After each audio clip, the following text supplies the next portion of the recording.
masjid, musola menggunakan toa tidak. Silahkan, karena kita tahu itu bagian dari syiar agama Islam, ya. Tetapi ini harus diatur tentu saja.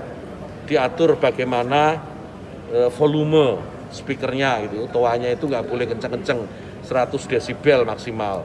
Diatur bagaimana kapan mereka bisa mulai menggunakan speaker itu sebelum adzan dan setelah adzan, bagaimana menggunakan speaker di dalam dan seterusnya. Tidak ada pelarangan. Ini aturan ini dibuat semata-mata hanya untuk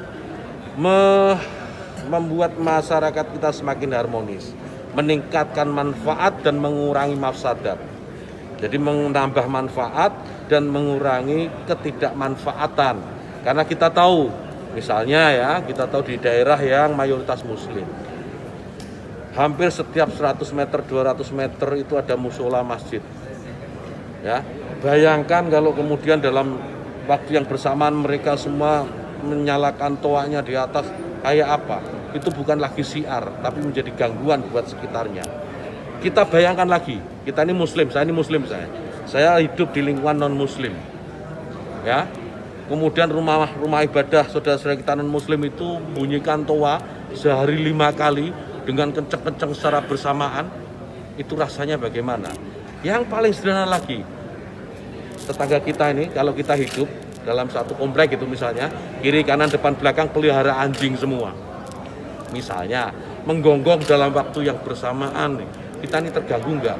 Artinya apa? Bahwa suara-suara ini, apapun suara itu ya, ini harus kita atur supaya tidak menjadi gangguan.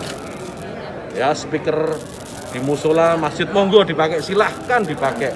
Tetapi tolong diatur agar tidak ada yang merasa terganggu.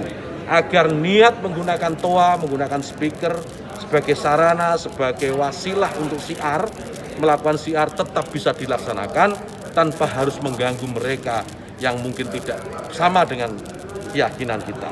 Berbeda keyakinan, kita harus tetap hargai. Itu saja intinya. Jadi saya kira dukungan juga banyak atas ini, karena di alam bawah sadar kita kan pasti mengakui itu. Kawan-kawan wartawan ini juga pasti merasakan itu, bagaimana kalau suara itu tidak diatur pasti mengganggu. Truk itu kalau banyak di sekitar kita diam di satu tempat, kemudian misalnya ada truk kiri kanan kita, depan belakang kita, mereka nyalakan mesin sama-sama, kita pasti terganggu. Suara-suara yang tidak diatur itu pasti akan menjadi gangguan untuk kita. Itu ya.